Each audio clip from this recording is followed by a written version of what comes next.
Hello and welcome to Finextra. I'm Emily Haller and I'm here with Jorge Pereira from Bitreserve. Thank you for joining me. Hi, thank you for having me. So you enable users to use Bitcoin without actually holding any Bitcoin. So how does that process work? Well, Bitcoin brought in the ability, I think Bitcoin raised the bar for all of us. It brought in the ability to transfer value immediately, transparently. But in a way, it's still not really ready for mass adoption. It's an unfamiliar currency. It's highly technological.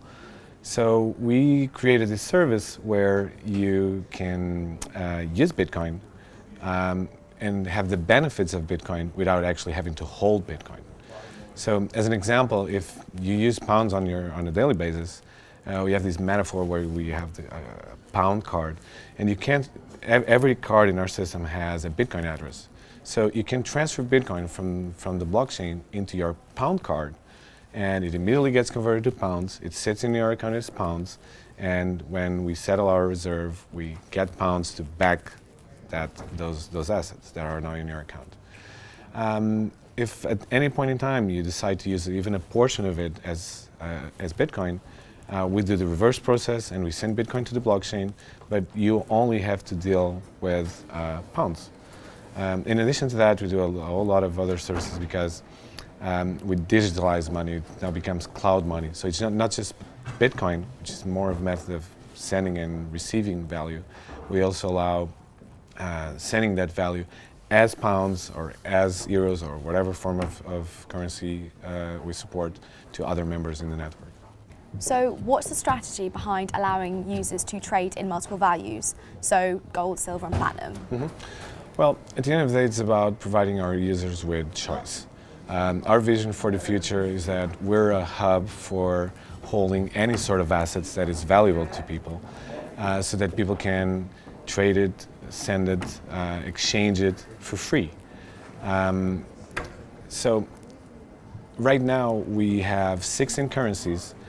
We have 4 types of metals. More types of value are in the pipeline.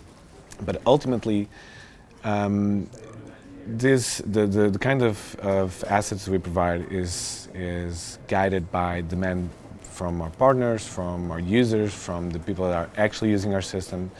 And most of all, by having this wide variety of assets, we promote innovation within the platform through our API by our multitude of partners and developers. They are doing really new and innovative stuff that can only be made possible by this ability to interchange different forms of value all across the world.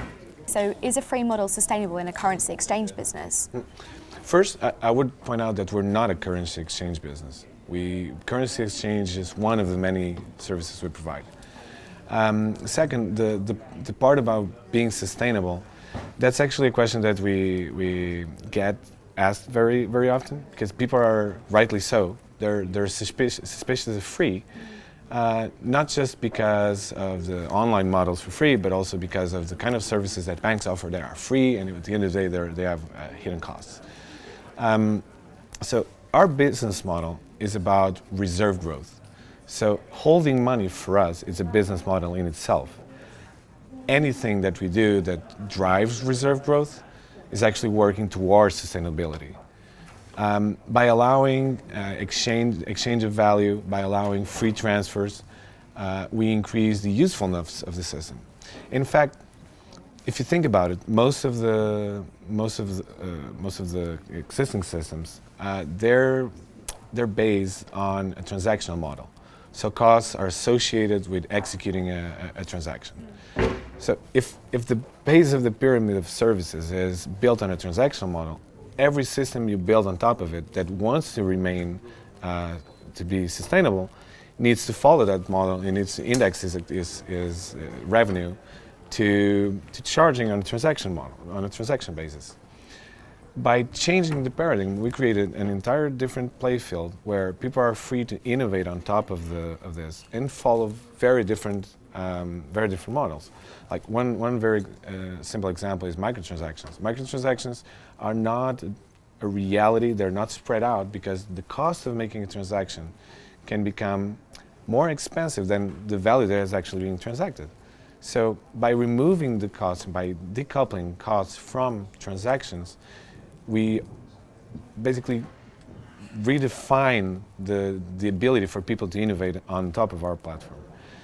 Because of that, that drives reserve growth. So that in itself is a mechanism for sustainability. Thank you very much, George. Thanks for having me. And thank you for watching.